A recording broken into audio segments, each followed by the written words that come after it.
You're listening to The Burning Truth.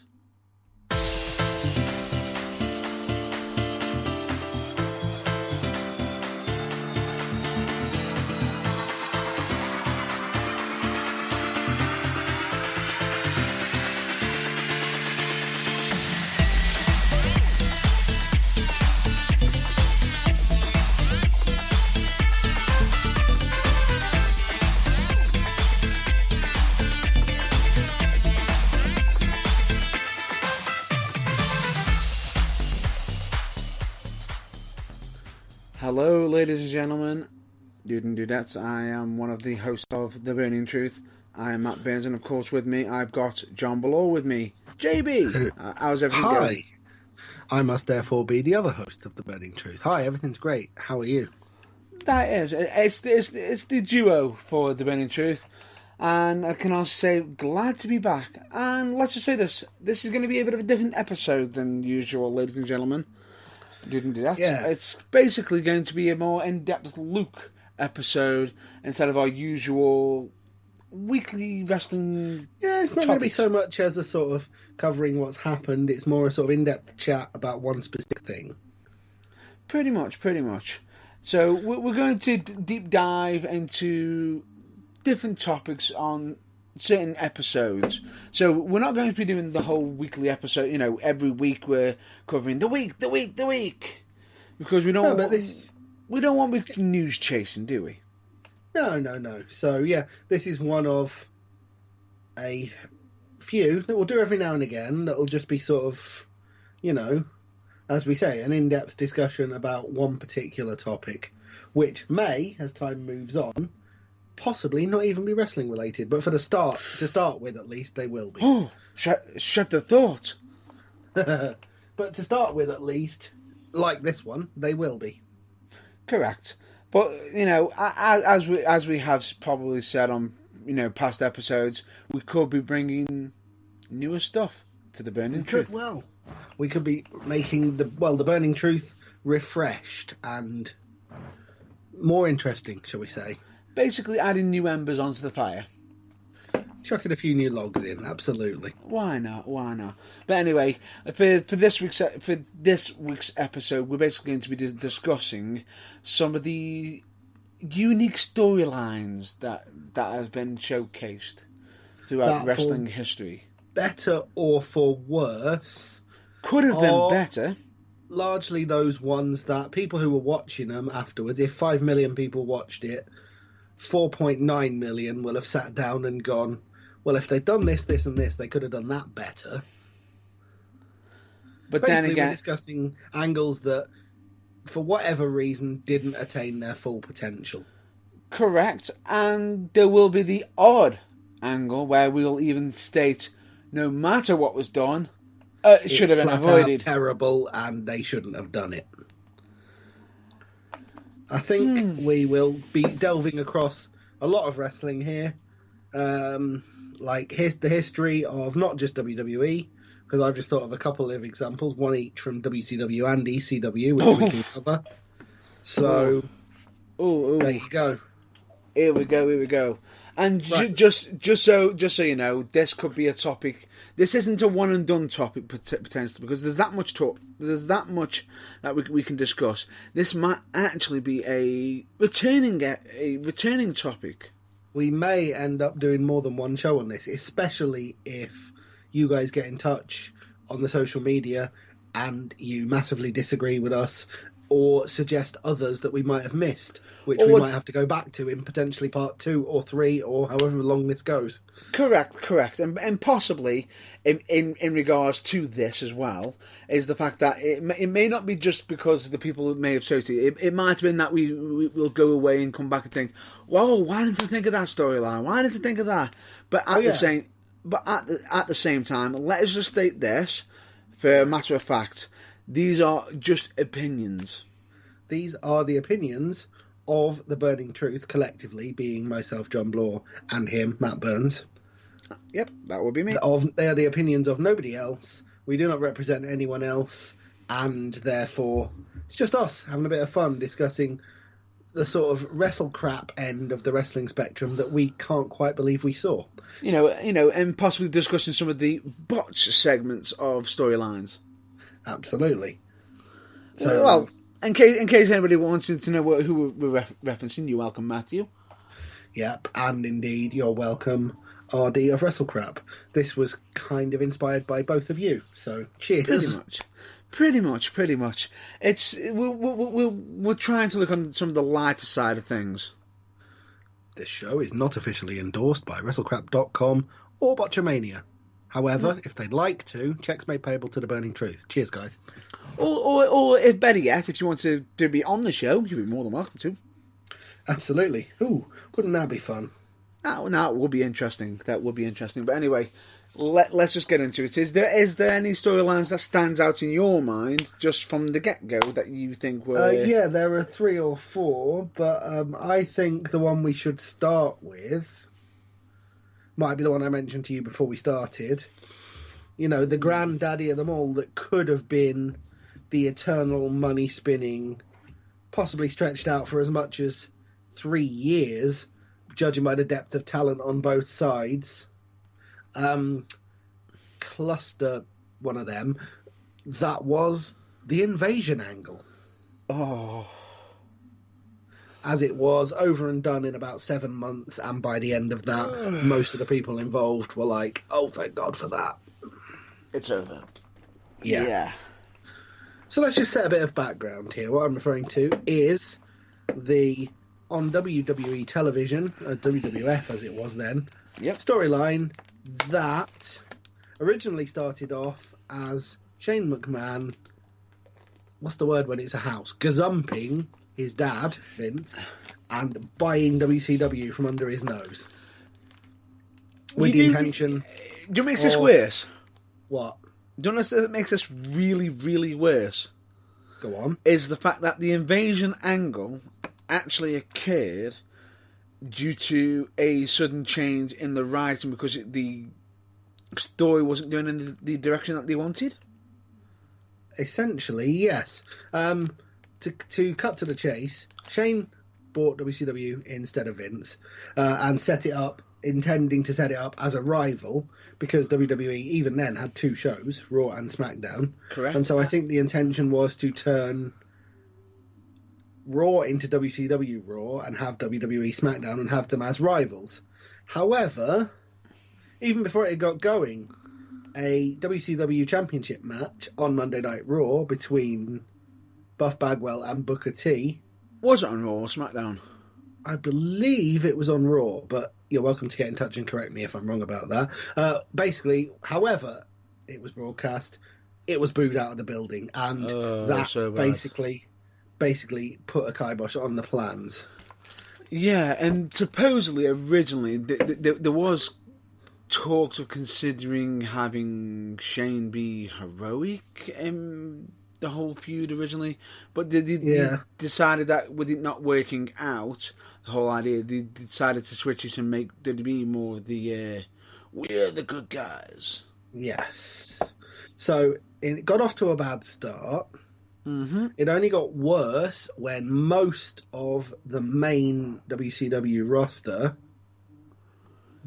took one look at the whole thing and went, actually turn up for work or sit on our asses and collect our AOL Time Warner guaranteed contracts for the next 3 years. Oops. Sorry, Vince, we're staying at home.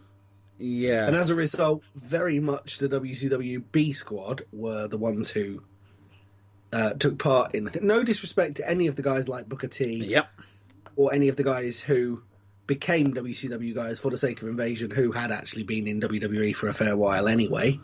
Yep. But, you know what I mean? There was no Scott Steiner, there was no Sting. I don't think Ric Flair was directly involved. Most Diamond Dallas Page was, but I think he was Flair the most came in after. Yeah. Just after. I think DDP was the most high profile, and Booker T, WCW guys, quite a lot of them. Like I said, Scott Steiner, no, Kevin they Nash, were the Scott WCW guys. quite a lot of the NWO guys had nothing to do with it, you know. That was the WCW guys, and that was what it was at the time. But then the ramped up the escalation by including ECW. Owned by... Wait, no. Not owned by Paul Heyman. Owned by Stephanie McMahon. Because this is WWE. Everything has to be about that family. Right. Even when it isn't. Stop where you are. Let me just put a kibosh right now. Here's a massive mess up that they made. What? As believable as they can say, Shane buying out WCW. Yes. The way they did the angle was very, very smart. It helped that he appeared on the last episode of Nitro. It gave it an aura of believability, yes. It was more of a, oh, good Lord, how did that happen? Yes, whereas the shoehorning in of ECW was appreciated by the fans. It was needed. It was needed. It was needed for the shoehorn, for ECW to be in. The issue I had with it was you've got Paul Heyman there. And yet Stephanie's in charge. Yes, I'm well aware. That was a botch before it also became apparent that all the ECW guys, Rob Van Dam, Taz, the Dudleys, etc., were already long-standing WWE guys anyway. Who it would have looked so much more. Company they'd left anything up to 5 years ago. Yeah, it would have looked so much better. Heyman trying to rein in the ECW boys, and supposedly using the making jokes of the so-called Paul Heyman Kool-Aid. Yes, absolutely, it would have looked better. And it would have looked better if they'd managed to tempt at least one top-tier WCW guy.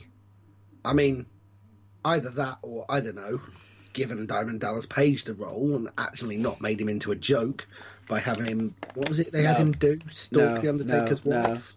Oh, my God. Yeah, dreadful. Yeah. Giving him the actual top... Instead of that... Yeah. The top WCW guy was paid off with Vince McMahon, Stone Cold Steve Austin. WWE through and through. And that was another nail in the coffin before the actual thing had even got particularly started. I think what made it worse is they didn't let WWE let their ego show a lot. And with the so-called... The ECW guys could get the odd win. The technically B-show guys of WCW weren't getting many wins, were they? They really weren't. And the worst part about it was, I think they decided they had to have even sides, and therefore Austin had to defect. No, so effectively... He, at the time, was WWE champion, so he had to defect over to the WCW side. Again, backing within, 3 weeks of the angle beginning, Booker T lost the WCW Championship to The Rock, that well-known WCW superstar. So, with both titles in the hands of established, to-the-bone WWE guys, something had to give. Yeah. So they put a sticking plaster over a shotgun wound and had Stone effect. I mean, it worked. It just was, you could tell the angle was already losing blood and it went long for this world. Losing a little bit of blood. Yes. And things just basically went downhill from there as WWE suffered from the problem that has beset many wrestling companies when booking invasion angles in the past, which was they didn't let their opponents look strong and it was one-sided. Actually, they let some of the ECW guys look a bit strong, but most of the former WCW guys were really booked as anything more than there to make the WWE guys look superior. And at least in Italy, you can't have that. Yeah, that was one of the major issues, the fact that they always coming off winning. We're looking good, we're looking good, we're looking good. And then it was like, to make them more credible, you had to have WWE guys jump across. If it wasn't for the fact Stone we do apologise for this. Unfortunately, in about 3 weeks. We do apologise for this. We seem to be having it in my technical difficulty. We do apologise. We are having Can you hear me?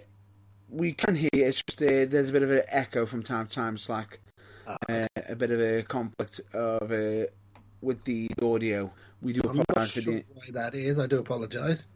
No, it's quite all right. I don't think it's on your. It might be to do with the some of the software that we're technically trying out for the first time. It could well be that. Well, anyway, apologies if it is on my end. It's not deliberate, but yeah. Right, are we back now? We're back. Have we come out the other side of the tunnel? We're back.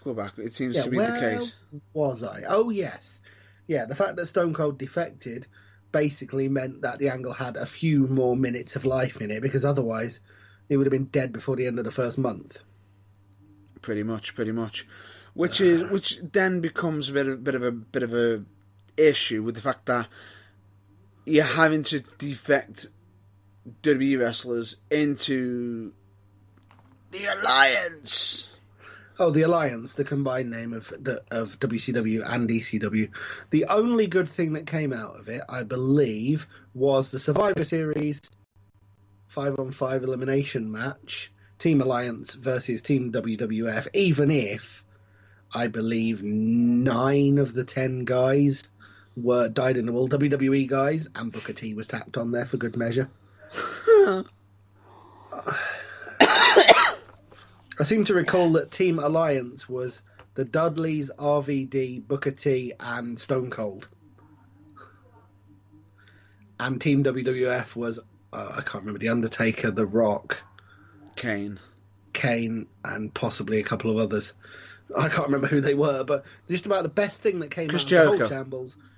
Chris Jericho, yeah. Just about the best thing that came out of the whole shambles, and we need to wrap this up and move on, because we do want to talk about more than one.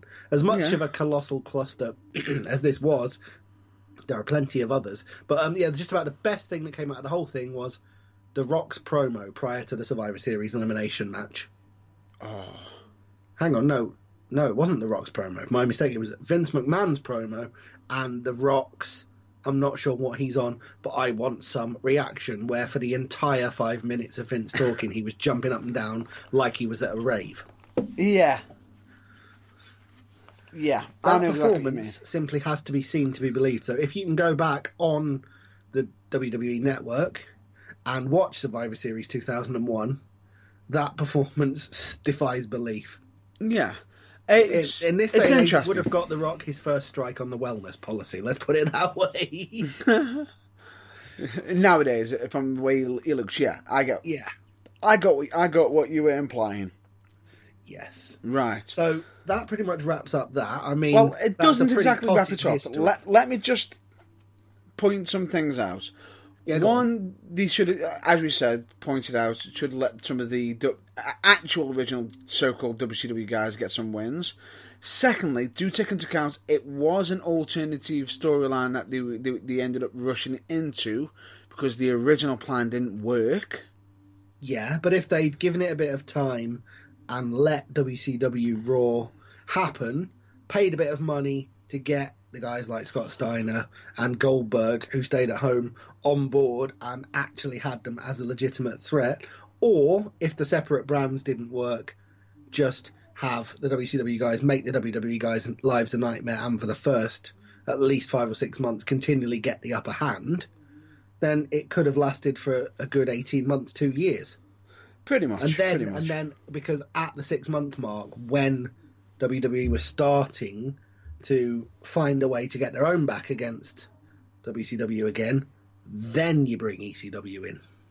Having gradually but surely just had progressively over the 6 months more and more ECW mainstays like disappear off TV or quit whilst they're on air, and obviously anyone who's got a brain who's a smart wrestling fan will have gone, I think I know what's going to happen here, but it still would have been a hell of a pop when it did happen. Yeah.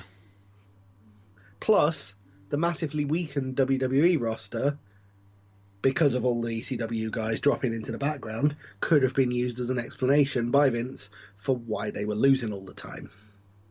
So then when ECW popped up as well, and they had an actual 3-way fight, well, it could have lasted for, like I say, 1.5 years, 2 years, and if they'd been allowed by Vince, they could have portrayed WWE as in genuine peril. But they didn't, so it was rushed and it was ruined, and as good as the Survivor Series 10-man elimination tag match was, we all knew what the outcome was going to be before we even started, so it was kind of a little bit of an anticlimax. A little bit. And the scary thing about it is, we've seen all the fantasy bookings from other bookers and everything from the, your kayfabe interviews and everything, your Jim Cornette's, bookings, everything up and down the road, your Vince Russo bookings. While pretty much everyone who's weighed in on it had a different idea of how they would have done it, pretty much the only one thing that they all had in common was they wouldn't have done anything that WWE actually did. True, but at the same time, they've got one advantage over WWE. And what was that? They've got hindsight. Well, there is that. Yes, isn't it a wonderful thing? Yeah, they get to look back and say, must avoid that. Yes. Which is kind of why I'm quite glad TNA, Impact Wrestling, are still going. And Vince didn't buy them, and they didn't try. Having seen the attempted relaunching of the Monday Night Wars and what a farce that was with TNA, can you imagine how spectacularly awful New Invasion would have been? A week tops. It would have literally been everyone charging into the ring from Impact, the WWE locker room emptying, and then they'd have literally had a camera at every security door out of the arena as one WWE guy threw one TNA guy out and shut it behind them, and that would have been that. Yeah. So I'm quite glad TNA is still going, so that didn't happen. Because, of course, as well as that, they may become legit challengers again in the future. They could do, because this seems stranger things have happened. They have been getting the projects quite interesting lately. Yes. But we digress. The thing is, they haven't folded, they're still going, and you have to give them credit for that. Massive credit for it. Massive credit. But anyway, we digress. That's one storyline to avoid. Yes. Right, that was my first suggestion. So, to counter that, what's yours? That could have been done better. Yes.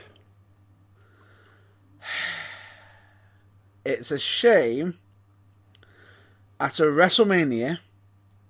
Yeah. There was a feud at one WrestleMania. I can't remember which one it was. I just remember it being so god awful that after the event, all you were left with was a slightly numb, hollow feeling of what have I just witnessed? Pretty much, and it's not the one that you think it is. It's not the one that I mentioned before we went on air. No, it's not. Okay, it's not. It is from an Attitude Era or after WrestleMania, or is it from before then? So basically, is it from WrestleMania 16 or before, or WrestleMania it's after 16 the invasion. Or afterwards? Oh, okay, interesting. Era Go on, after put us the out of our misery. What is it? It was Edge versus Booker T. I think I know the one you're talking about. I don't know if you want me to do the giveaway at the reveal of what the whole thing was about, or you want to do that. I'll build up to it.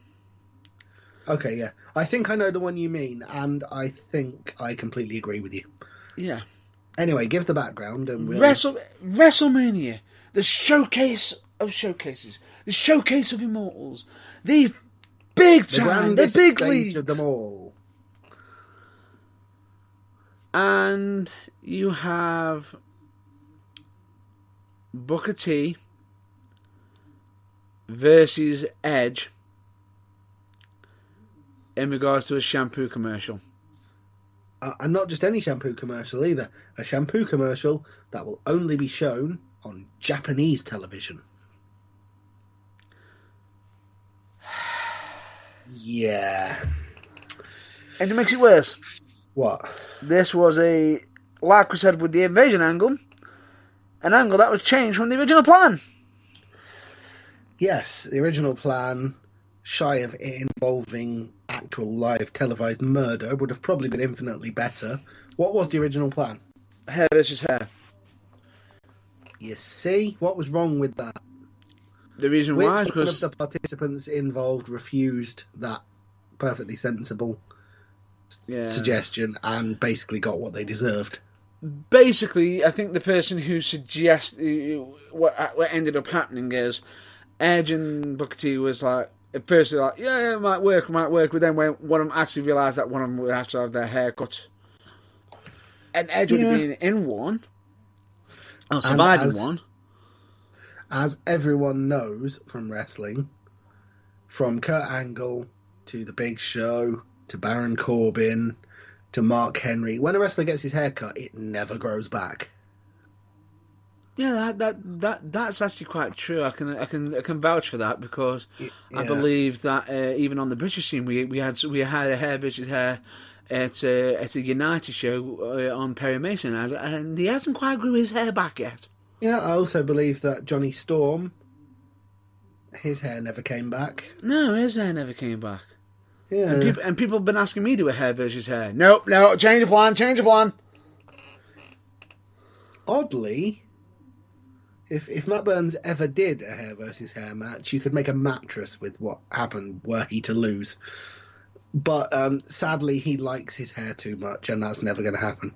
Yeah. There is more chance of the actual Japanese shampoo commercial finding its way onto the internet. Spoiler, folks, it was never made. It was never made. And what made it worse, and I mean, this is what made it really, really bad, is the fact that this was for WrestleDamnMania. Yeah, it's not like this was sort of opening match fodder on, New Year's Revolution or something. That, a not Big Four pay-per-view. This isn't even a Big Four pay-per-view. This is the granddaddy of them all. This is the one where you actually want people to be putting in more than 3 seconds worth of thought about how the match is going to go. Yep. And unfortunately, there was no Molly Holly in this situation. Oh. There was no one brave enough to go, yeah, shave my head, I don't care. Yeah. Oh dear. So, yeah, we got Japanese shampoo commercials, and it was atrocious. Yeah. Seguing nicely into, if you finished, into the next one, which was also at WrestleMania. It was a match between two colossal heavyweights at the peak of their game, and it should have been on a par with work rate and huge impact-wise, like anything you've seen from NXT in the last 5 years. Oh, good Lord.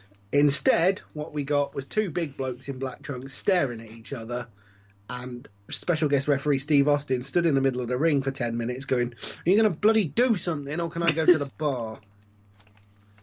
It's telling that most of the crowd were chanting really rather horrible things at both participants, as they were both due to leave shortly after WrestleMania, and the loudest reaction for the whole match was when Stone Cold stunned each one of them in turn after the bell had rung. Oh dear. I am, of course, talking, for those that haven't twigged that I haven't mentioned it yet, about Goldberg against Brock Lesnar the first time from WrestleMania 20. It didn't happen. Sorry to disappoint you, but it never happened. No, this is not Royal Rumble 2004. It genuinely happened. It cannot be airbrushed from as much as I'd love to state it never happened. We've got to cover it. Yes. It was dreadful.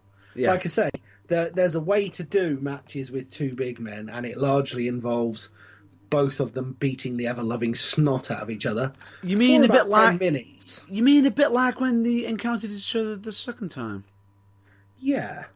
Kind of like a sort of, I think, the match that Goldberg and Scott Steiner had in WCW, which was like new levels of brutality for the time.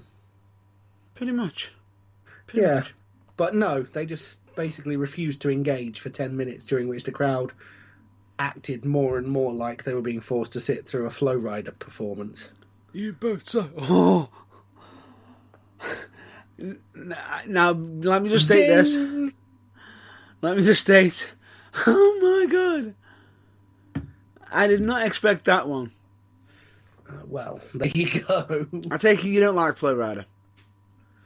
I'm sure plenty of people do, but personally, he is the Adam Cole of musicians for me. It's fine. It's Namely, I'm sure alright. he's very good at what he does, and he has a fine and devoted fan base, but leaves me completely cold. Yeah, pretty much. It looks like we almost had interactions then. Somebody almost joining in then for a minute. Really? Yeah, because yes, ladies and gentlemen, just to point out, we are at different locations, and we are using the power of the internet to get stuff done. Oh, I see. Somebody nearly came in at your end, did they? Yeah. Well, I've already had an interference. My cat wandered in once. No, it's quite all right. It's quite all right. The thing is, it's expected, and we can't help inclusions. So, I almost invited him to be a special guest, but never mind. We'll continue on. We'll gloss over it. Yes. So yeah, that's that. It was dreadful, and again, in the theme of WrestleMania matches that were just like, this could have been on any B show or free TV. Why is this taking up airtime on the grandest stage of them all? We need to move on to your next suggestion. No. Let me put my 2 cents in. Oh, about Goldberg Lesnar. Yeah, go for it. Right.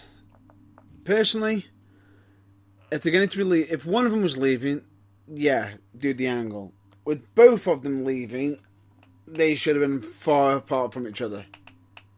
I completely agree. It should have been a case of, well, you're both leaving, so why reward you with a big payday? Seriously, just like... No.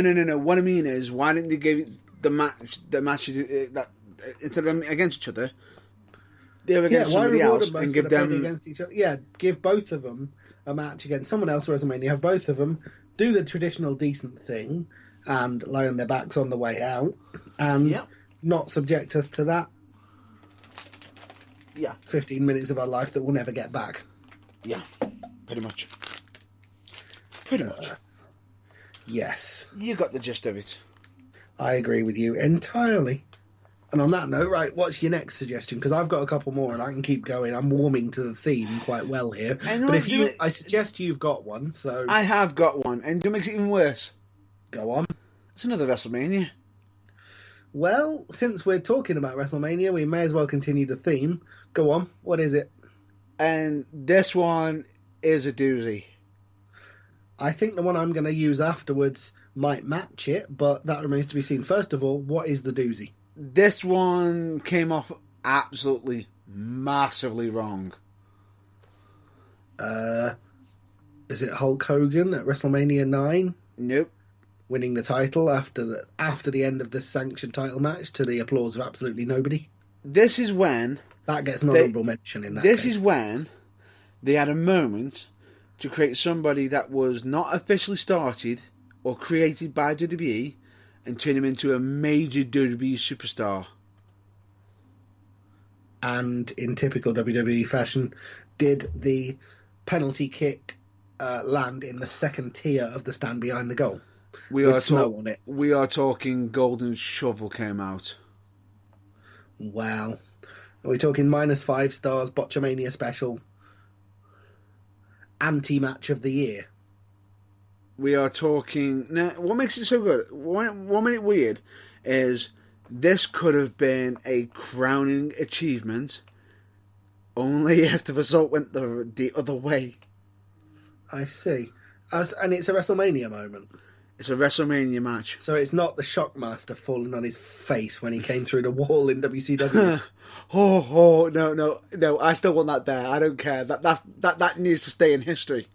Absolutely, that needs to stay there as a reminder to, thorough planning on something. Yeah, pretty much. But anyway, and if you're going to stick glitter on a Star Trooper mask, that's fine. But give the poor sod eye holes in it so we can see the wall he's stepping through. It wasn't the wall that it wasn't the wall that was the issue. It was the fact that someone clogged a bit of a stepping thing that he had to step over, and unfortunately he clipped his foot on it. Yes, anyway, and They had to retool the whole gimmick that he was a clumsy idiot because you can't make a second first impression. no, especially when you've got British Bulldog saying he fell on his ass. But anyway, yes, we'll save that topic for another day. Indeed. Most likely, that could probably have a whole episode to itself. But anyway, your third in the sequence of WrestleMania moments that were like, why is this on the biggest show of the year? Are you ready for this? Well, I feel sorry for this because this person has been mentioned twice. This is the second mention for this person already in this show. Okay, wow. But yeah, go on. The case is, he didn't make a mess of it. It was the storyline should have gone in that he was given. It should have gone in his direction, I think, personally. But they didn't. I see. Right, would you like to clue me They and eventually as to exactly what you mean? They eventually did get to the main stage of WWE, which is Booker T. I see. And the storyline in question is against Triple H. Oh, was this the one that was used for about the next 10 years afterwards by anyone who ever hated Triple H as the citing factor in how he buried everybody? One of them, yeah. Massively. Yeah. Massively. And it was... The angle that ended up coming across is, at the time, it may have come across of, well, you're not good enough. You're a WCW guy. You know, you're not good enough to be on my level. That's what they were probably thinking. The tone how it came across was basically, I'm going to squash you because I can and sod you. No, it wasn't just that. It came across as a little bit racist. Do you know? Until you said that, I've never thought about it like that, but it totally does. Especially that casts it in a whole new light of negativity for me because I've never seen that before. But thinking back about it now, yeah, it totally was. Unintentionally, I'm sure, but yeah, it was a little bit. It did, but it was some of the sayings that was like, it's like, and the way Booker T's face expressions, it was almost like it was second implying it almost. It was like they could have had a really crowning achievement moment if they had Booker T come out on top. Yes, they absolutely could, but they chose not to. Just as an aside, yeah, was it Booker T or was it Rob Van Dam? I hope it was Rob Van Dam, otherwise that's a hat trick in this show for poor Booker, who took a pedigree from Triple H in the Royal Rumble, stood up again, staggered to the ropes, fell over the top rope and eliminated himself. I think it might have been... I'm not sure. Because whoever it was, that's on a par with Santino saluting after he got stunned for, that didn't happen, tell me that didn't just happen, levels of stupid idiocy that should have been edited out. Yeah. Not sure, but... anyway, the burial of Booker T. However, a pedigree to Booker T it made it even worse at WrestleMania for what happened. Yes. If anybody's seen that match, Booker T versus Triple H. Now, if Booker T got that win, it was building up to it. Building up. People were clawing at Booker T to get the win. Yeah. I remember watching this and thinking to myself, he's got to win it. He's got to win it because of the storyline. He's got to. Oh. And then Triple H. Shit. Won. He hasn't. Yeah. It's like... I seem to recall as well, it was back in the sort of aftermath of the Attitude Era. And so didn't Triple H kick out of at least 2 bookends before pinning Booker T clean with 1 pedigree? No, it wasn't. I'm not sure if it was 1 pedigree. I think the fact that the pedigree took about 5 minutes before he pinned him. Yeah, and I'm fairly sure he only hit one as well, whereas Booker hit. I think it might his have been finisher one. at least twice. It was the fact that Triple H nails him with the pedigree, Yep. and he has to crawl over ever so slowly to get the pen. Yeah. Put his arm on him, and 9 out of 10 times when this angle happens, everybody kicks out last second. At 2 9/10 every single time. And Booker T didn't move. Booker T just lay there like he was Out. too embarrassed to carry on any further. And Which, to be honest, he may have been. I was thinking to myself, oh my God, has this really just happened? It was just diabolical. Especially with the tone of the feud that they had. It came across massively wrong, and I'm pretty sure that WWE ended up with massive flack for it. No doubt. However, they did end up, getting that all sorted out and making sure everything was tickety-boo. Yes. And yes, Booker T did eventually get onto greatness with the WWE and even debuted the King Booker gimmick. Character who was immense fun. Oh, massively. Yes. Massively. And it was just fun, and that was it at that time. But yeah. I feel sorry a little bit because we mentioned Booker T twice. Yeah, it's bad, but neither case was really directly his fault, was it? It was simply one of them could have been, depending on if he was the person who was going to be originally losing the hair versus hair match. And they would have negated that, which is fair enough. But shampoo commercial? Writers, come on. Do I know better. exactly what you mean. Right. Is that pretty much it for that one? That's it for that one. Because I've got another doozy. Go on. In fact, I'm thinking about saving this one because I'm looking at the clock and looking at time, and this is an episode which we're going to try and keep short and not go for 2.5 hours. And this one might need to be the last one because we might talk about it that much. Well, let's see. But it was in WCW, and I can use it. I can describe it using 3 words. Go on. Finger poke of doom. Oh, good Lord. For those of you not in the know, this was I believe, late 99, early 2000 WCW television event on Nitro, during which the WCW World Championship, which by this point was essentially a useless prop, changed hands between Kevin Nash and Hulk Hogan in possibly... Unfortunately, the way WCW ended, he wasn't even in the top 10 of most damaging ways. But at the time, actually, this was no. The tailspin, I don't think they ever recovered from. Are you ready for this? Go on. This was actually This is how bad this angle was. This actually could have been resulted in the turnaround for WWE getting the win over WCW. Yeah, it is wildly credited as do you know why? Being the factor that got WWE back on top in the ratings war. It's one of them. It's one of them. Do you know what night that was?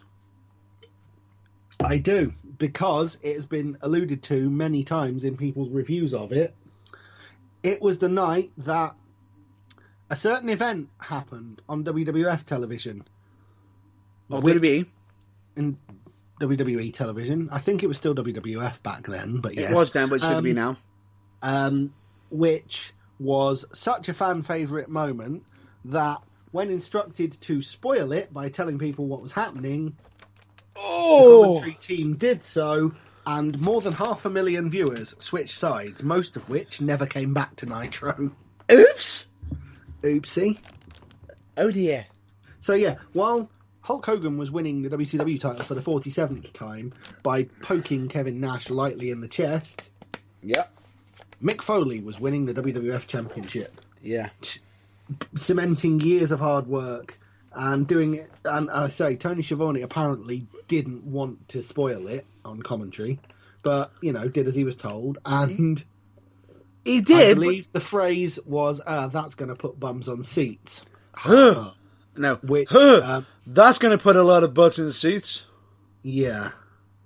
And then proceeded to state, and then proceeded to state that he was going to, then proceeded to state, we've got a big main event tonight of Hulk Hogan versus Kevin Nash for the title. Yes, but north of 600,000 people didn't hear him say that because they'd already changed the channel to put Raw on.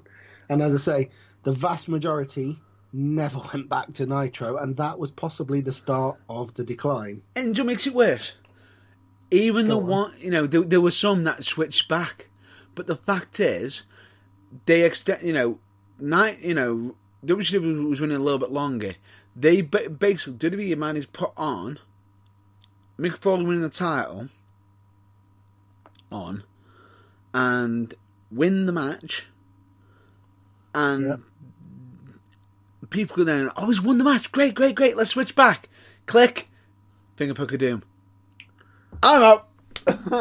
Yeah, basically, either that happened or they didn't switch back and they were told about what happened at WCW the next day, at which point they went, I'm glad I didn't switch back. Really? Well, I'm quite glad I missed that, and frankly, I know which side I'm watching from now on. Yeah. Yeah, that was dreadful. Oh, that was awful. That was it was mired in so many such rapid, awful decisions that WCW were pumping out on an almost weekly basis back then that, Yeah. Even with that in mind, however, boy, does that stand out, Yeah, it does. It's the finger poke of doom, which pretty much what it was. It's quite aptly named Finger Poke of Doom. We just put the Doom in WCW though. Yes, it literally could also be described as the first nail in the coffin. Yeah, correct. And that is a bad one. That's Massive. terrible. Go on. You've seen that. What do you raise me? I reckon we got time for a couple more. I've got one. Go on. And this was a whole massive heap of crap. Wrestle crap? This is WCW again. Oh, well, that goes without saying. Okay, what era are we talking? Hulk Hogan. In WCW. Is it Hulk Hogan referring to the organisation that's about to take over wrestling as the New World Organisation? Nope. This was Hulk Hogan when he was having his feud. I think it was the Dungeon of Doom angle, which then escalated into him versus the Giant. Yes. I think it was the night that the Giant won the championship, which is too soon. Yeah. And there was an angle that involved Big Show giving a bear hug to Hulk Hogan to have somebody come down the aisle. As in, not in a wedding sense, in a down the ramp from backstage to the ring sense. Yeah. Okay. Who is, I think, just as tall as the Giant at the time, Big Show. Yeah. In a mummy outfit. A what? In like a mummy, like wrapped up mummy, and had the like the zombie from the relaunched ECW. Oh, the Sandman came the crap out of. No. Far worse. And had the announcers announce him as it's the Yeti! Hang on. Oh, good lord. This is WCW, the serious wrestling company, where the big boys play. And they had someone dressed as a Yeti. Supposedly, it looked more like a mummy. Have him come down the aisle, get into the ring, and while the Giant is bear hugging, Hogan. Yeah. Hogan, proceed to make it look like the Yeti is coming in from behind to add on the bear hug. It didn't look right. I can believe that. This is something that has been notorious throughout. That has been mentioned definitely on Botchamania. Most likely guaranteed on WrestleCrap.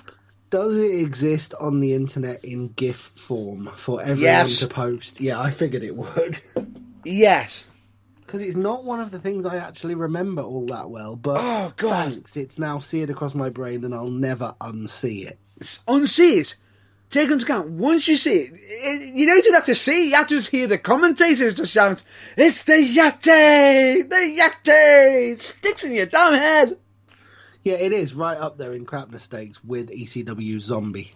Definitely. Oh no, it's even bad. More homoerotic overtones. That makes it worse. Yeah, as you just said. Hang on, it gets worse? Oh, good lord. No, the fact that as he's hugging him, they start shaking about a little bit. It's like, this just looks wrong. Like, this is the one time. This is the one time where I'll sit back and think, for God's sake, will somebody actually think of the damn children? Well, WCW at the time, no, they emphatically didn't. And I don't think anything was more apparent than this. The one outrage. They did one angle. They did one thing smart about it. Yeah. Do you know what the one thing that was smart about it? I do not, but please tell me. That angle ended immediately. Yes, almost immediately. The Yeti disappeared and was hopefully never seen again. Well, the wrestler did come back, but he was under a different gimmick. And it makes it even worse. What? This is what makes it worse. To build up to the match, right, WCW, early on in the night, had the Giant and Hulk Hogan have a monster truck match. Oh, yeah, I remember. This was This was the same night. Oh, this was the same night. Okay. You remember what happened at the end of it?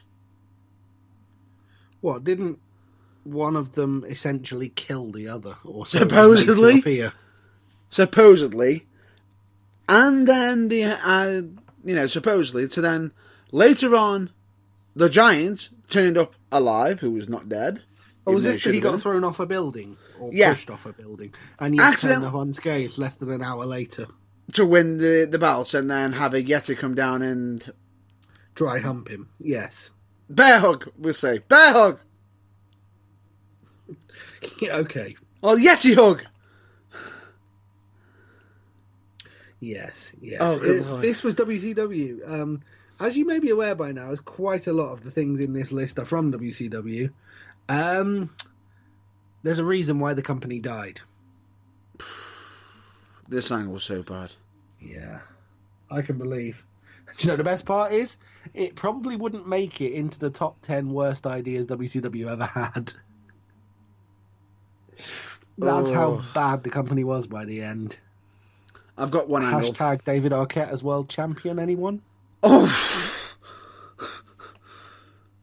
Yeah, that's right. The man who was married to one of the women out of Friends and was therefore the second most famous person in his own house. Oh. And who, by the way, begged, literally, to the point of... I don't think he actually got to the point of, I'm not doing this, because I think he wanted to be involved, but essentially begged with management not to have it happen. You do realise he ended up getting back into the ring later on? Yes. Oh, by the way, he also won the title in a tag team match in which the champion was not pinned and he did not make the pin. Yeah. Which is how far WCW had fallen by that point. But that's another entrant entirely. Yeah. Oh, I completely forgot about that. Yes. I'm sorry to say, but you reminded me about the over-friendly Yeti, so I had to return the favour. Oh, the over-friendly Yeti. And you had to remind me of that one. Yeah, I did. And my actual next one, because I think we should probably wrap this up soon before we drive each other insane in this contest. I'll let you... Spectacular one-downmanship. We've got to have one more each. Okay, that's cool. Would you like to go first, or shall I? Because I'll let you go first. Okay, my actual finishing one is one of the rare missteps from the original ECW. Ooh. Now, I was arguing over whether to go with the mass transit incident. Oof. But let's not go there. No, please. Let's avoid that. Let's avoid that. For the topic that nearly put Kurt Angle off Wrestling for Life. Oh, good lord, no! That's what coming then. As soon as you mentioned ECW, I thought to myself, the only angle I can think of is that one. Oh, good lord. Yeah, the one that watching Kurt Angle in 1997 saw. Went, maybe this wrestling malarkey's not for me, and didn't think about wrestling again until late 1999. Oh, this is bad. Yeah, it involves religious besmirching, what do you call it? Iconography being besmirched, and two of ECW's mainstays in one of the most ill thought out ideas since a WCW official suggested a character that was a thawed out Nazi soldier that thought it was still World War II. It was that bad. In case you're wondering, don't go looking through YouTube for that. That was an idea that quite rightly got the writer booted off the writing team and was never followed through on, because my God, can you imagine it? Just a bit. Anyway, I'm of course talking about... Do you know what? After all that build-up, my mind's fried. Was it Raven crucifying the Sandman, or was it the Sandman crucifying Raven? No, it was Raven crucifying Sandman because he got control of his lad. His son, yes. All of which the angle was a bit near the knuckle, which is fine. That's what ECW did. But the whole crucifixion angle was from a bit near the knuckle to 15 steps too far in one easy step. And the fact that every party had to come on the next week and issue heartfelt apologies for going too far and crossing the line and offending pretty much everybody, not just religious people, shows you that it was a bit of a misstep. Yeah, it's bad. And not even the Sandman can get away with this on the grounds of his perennial excuse. I don't know, I was drunk. Because frankly, that's no excuse for that horror show. It was just... It's one of those... The angle was good in the sense of it was touching on a bad subject. Yeah. It was touching on a subject that could come across as real. Very real. And then they did the whole angle, and it was like... And you saw Kurt Angle take one look at it. Yep, nope, see you later. Yeah.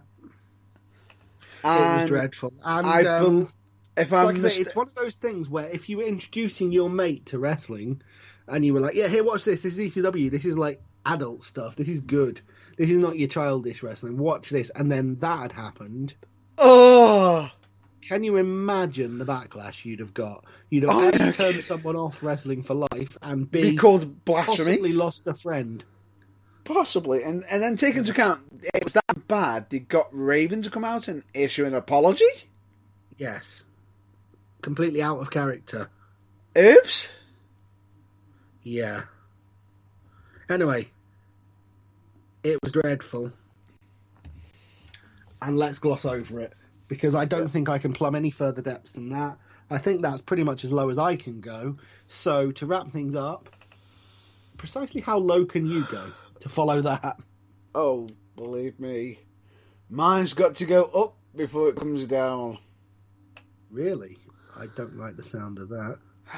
This is... Val Venus. Oh! No. No, but that gets a dishonourable mention. We haven't got time for it now, but if we ever do a part 2 to this, that'll definitely be there. Yeah. It's definitely going to... Does it involve Davey Boy Smith being rock-bottomed onto a pile of dog shit? No. I believe it was rock-bottomed. Might have just been slammed anyway. No? Doesn't matter. No. Does it involve... I've got five angles right now in my head. And for my own sanity, I am not picking the worst one. Really? So it's not the Survivor Series match that featured Doink the Clown and 4 mini wrestlers in mini Doink outfits. That wasn't that bad. Well, compared to all the things we've been talking about, no, it seems surprisingly tame now. Compared to one of the angles that led to one of the worst matches I've ever seen. Was it when they got a celebrity guest host on Raw? Right. The guy that presents The Price is Right, and Chris Jericho came out with his name sticker stuck to his bare chest. No. Was Lamb put out your misery? I'm not doing the worst one. I'm mentioning guessing moderately stupid shit all night. So yeah, hit me with the absolute doozy because this one is from WCW again. Surprise. This is a Vince Russo booking. No surprise whatsoever. This was the feud that was between the franchise, Shane Douglas, versus Billy Kidman, I think. Really? I'm quite amazed, I've got to be honest, that I don't think I remember this. Because the words fat chick thriller didn't gallop over the horizon as I expected them to. That wasn't Shane Douglas. That No, that was Mike Awesome. Dishonourable mention for that. We'll get into that if we ever do a part 2. Yes, to this, we will. Go on. Sorry, we've got to do a part 2. That's going to be happening. Come on, I've already mentioned about 3 or 4 that we haven't got time to go into now. But yeah, we've absolutely got to do a part 2. Go on. Shane Douglas and Billy Kidman.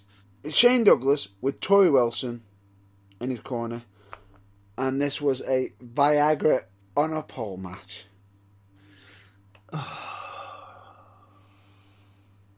Not a coal miner's glove on a pole match. Which no. Is a whole other barrel of shit. No. This was a match that is notorious, that people have stated as the worst match on a pole, worst match ever, one of the top worst WCW on a pole matches, blah blah blah. Yeah, and that's going some. They've got form. Yeah, wow. Really, Viagra on a pole match. Yeah. Contract on a pole matches can be tough. Weapon on a pole match can... glove matches on a pole are misguided but interesting attempts to make the weapon on a pole stipulation a bit different. It made it a bit different. Yeah. But Viagra? I can't believe... We're going to wrap this up in a minute because there's not a lot we can say about that, really. What makes it... No, what makes... I could make limitless jokes about it. Like, I'm sorry, the competition was very stiff that night, but let's not go. For God's sake. What makes it so bad with this is the fact that technically on a pole match, the idea being is whoever gets the weapon is able to use it in the match. Opponents? What the hell? All I can say is if Joey Ryan is listening to this, don't get any bloody ideas. I mean, what the hell is it? What is he? Is he meant to? Is he meant to get up and get the Viagra, force feed it into Shane Douglas? Yeah. Do you know what I mean? Seriously, don't give Joey Ryan any ideas. Right? Or is he going to eat it himself and somehow use the effect himself? What the hell? Yeah, it doesn't bear thinking about. It really doesn't. Right? And it's just like, it just brings a lot of questions, because it's like, what are you trying to say? That someone's impotent? The person who's winning the match is impotent? What the hell? Yeah. Fighting over Viagra, possibly the only thing less likely to make someone care than a Japanese shampoo commercial. Yeah, correct. And what makes it worse is the fact that this all starts from the angle because of the whole Tori Wilson as going from Kidman to being linked to the franchise Shane Douglas and everything. But what the good Lord! And believe me, terrible. What makes it worse is it's not the damn worst one. It's not one of No. the worst ones. We're going that to we've have come to across. wrap this up, and we're definitely going to have to do a part 2, though, because we've got all the way through a broadcast about the worst angles in wrestling ever, and we've not mentioned in the slightest either Kennel from Hell or the Gobbledygooker. Good Lord, yeah. You just So named. we're You just definitely gonna named have the. to do You a just part two named the to this. one I wanted to damn well avoid. The Kennel from Hell? Ugh. Well, we're going to have to cover that in part 2. We'll have to For cover now, that on but another episode. But let's just say luckily this: you get to dodge it for tonight. I get to do it for tonight. But trust me when I say this: when that one comes, when we actually do a part 2, and I guarantee that will be the first one I throw out. Yeah, fire out of a cannon into the sun, hopefully. But, Pretty much, yes, because that's that fair enough. is my all-time, one of my worst Hell in a Cell feud matches. It's that bad. I don't even classify it as part of the Hell in a Cell series matches. I don't ever. think WWE officially do either. It was an atrocity. Just like I don't think they classify the Extreme Elimination Chamber as one of the official Elimination Chamber matches either. What the hell? It's Oh, and don't even More get me started on the pay-per-view that was the headline match of. That whole thing will go in part 2. no, the whole event will go in part 2. Yeah, the whole event is going in, not just the match. Pretty much. But yes, this has been a more. But anyway, we'll end this week's episode on that bombshell, most likely. Oh, But or anyway, just quickly by saying, anyone wants to get in touch on all the usual social media for The Burning Truth to suggest if you come up with an idea that we've genuinely forgotten that you think merits a mention, and we see it and we're like, oh my god, how did I forget that pile of turd? We'll probably add that into part 2. most likely. But anyway, we digress in regards to this. But anyway. That Ladies was and a gentlemen, fun, if slightly disheartening, trawl through the worst of wrestle crap. pretty much. But anyway, ladies and gentlemen, all I'm just going to do is I'm just going to do some massive shout-outs, because instead of the usual massive plugs that I've normally done, I'm just going to be mentioning some of the few plugs that we normally cover, which is I'm just going to be covering, of course, UK Wrestling Alliance, because yes, I am biased, and yes, I'm one of the owners, of course. Please And check I out. am the lead commentator, so there's a bias across the whole podcast. It's not just him. Correct. We recommend you check out Manchester Pro Wrestling Academy if you want to learn to wrestle and everything, especially with beginner classes happening on a Monday. £10 per class, 7 p.m. till 9 p.m. For location details, please check out on their social media. We, of course, check out JG Printing and Stitching and JFX3D, because they do custom-made belts as well. And we also recommend... Speaking of which... What? Sorry, just aside there. Are they the ones responsible for my fellow commentator's latest little project? Potentially, yes. Right, because I might have to get in touch with them and get my own done at this rate. Pretty much. But anyway, Sorry, I didn't mean to interrupt you. Carry on. No worries. We also recommend you check out our, charities. Case in point, Mind Changes for Health and Wellbeing and Messy for Mind, because all three of them do massive charity work and do a lot of work with making sure your mental state is in a good place, and always remind you to check on your mental health well-being. Yeah. And of course, if it's not in a good place, they're the best people to talk to try and bring it back. Correct. We, of course, always recommend you check out the lighter side of wrestling, especially with this episode. Oh, yes, absolutely. So we've got to do our usual massive shout-outs to, of course, Botchamania, and, of course, WrestleCrap, and, of course, OSW Review. You're welcome, Matthew. You're welcome, R.D. Reynolds. And, of course, the guys from OSW Review. Indeed. It's always good looking at the light side of wrestling, but yes, that is some massive topics that we've had to cover. I, of course, always mention check out some YouTube channels, but I was mentioning the usual one, which is, of course, First We Feast, especially the Hot One series. We recommend you check out fellow podcasters, Geek of the Week, especially with all things nerdy, all things geeky, especially DC and Marvel, with the host Magic Mark Adams. We, of course, can't recommend highly enough. Exactly. An amazing gentleman, amazing host, all-round great guy. Of course, I recommend everybody check out We the Independent, especially especially with some of the interviews that they've been doing. Absolutely amazing. Highly recommend it. And of Fun course, fact, fans, I only got the gig as UKWA commentator because Matt Burns couldn't afford Magic Mark Adams. Sad but true. what? Also a joke. Don't worry. That was a joke. That went over my head. I said I only got the gig as the UKWA commentator because you couldn't afford Magic Mark. I can't afford. I was joking. Don't give me ideas. Ah, crap, I've just sold my own P45. No, but anyway, we recommend you check out Fallow podcast, Train Pop Culture, which is on the application Podbean.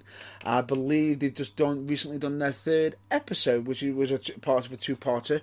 The second and third episode were two-parters, so recommend you check that out. And of course, we recommend you check out Kayfabe Music UK, especially as you may as we the intro for us that we've got. That's one of theirs. That's one of theirs, and I can honestly state, amazing. They're absolutely amazing, and you'll get to hear that song at the end of this episode, which is absolutely fantastic. Is good, yeah. Of course, we recommend pretty much done. Almost done. We of course recommend you check out Turnbuckle TV, especially with the fact that their website is just updated and they got more than 30 companies on there. The content is overloaded, and yours you for can just $3.99 a month. That's less than £1 a week. What more can you say? Of course, we always recommend you check out your local wrestling shows. Just case in the point of United Wrestling, Academy Pro Wrestling, FCW, Fusion Pro Wrestling for You, UKWA. I just thought I'd throw that one in there. Of course, Future Shock, Falling Star, and any others I've missed? I'm just thinking PCW, ICW, GPW, and a whole alphabet soup of others from most of the country. Pretty and much. Of course, don't forget, if you want to find your nearest local wrestling promotion so that you can support them, there is a new, brilliant, and free way you can do it. And I could repeat that, free. It's that good. The fact that it's that good, you have to say it twice. Babyface Wrestling UK. I'll check that again. Babyface Wrestling UK. That is the app that is on iPhones and Android and all mobile devices as much as you can, unless it's an old mobile device. But I missed the chance to do a very good joke there. It Go is on. free, and I'll repeat that. I see what you did. There. But anyway, let's just state Babyface Wrestling UK, amazing app, great app, and not only can you follow your wrestling company, you can also follow the wrestlers that you are massive fans of and see where they are wrestling locally as well. It's fantastic, and as we can't mention enough, it's completely free, which in this day and age is a rare and wonderful thing. Correct. And of course, we recommend everybody check out the Burning Truth website, which is www.theburningtruthuk.com.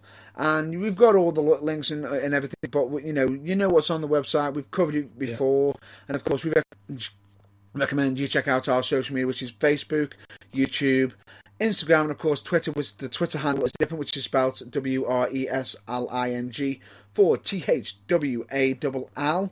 Of course, we have some past episodes of The Burning Truth on Spotify, hopefully getting some new ones up there soon. And that is a wrap-up for this week. And I have a couple of recommendations as well. What? Just for 1 week. On the podcast front, of course, Scroobius Pip's Distraction Pieces podcast this week, featuring a myriad of special guests, but always with someone that you know who has something relevant to say. Recently had Matt Richards, the Progress Wrestling commentator, on there. Speaking of Progress, I'd also like to recommend I'm Sorry, I Love You, A History of Professional Wrestling, the book, written by the comedian and one of the founders of Progress, Jim Smallman, which I bought and read in one sitting because it was immense. Amazing.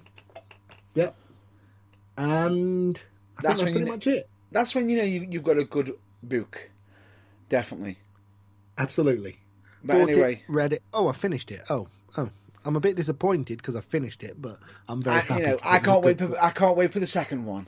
Basically, yes. Is what you're saying. It's that good. But anyway, ladies and gentlemen, that's a wrap up for this week. And of course, we always recommend you check out your local wrestling. But as from now on, we'll also state please make sure to take care of yourself and make sure you're in a good place, not just physically, but also mentally. Absolutely. Until then, we will catch you next week. And so stay well and stay safe. Thanks for listening, and good night. Catch you laters.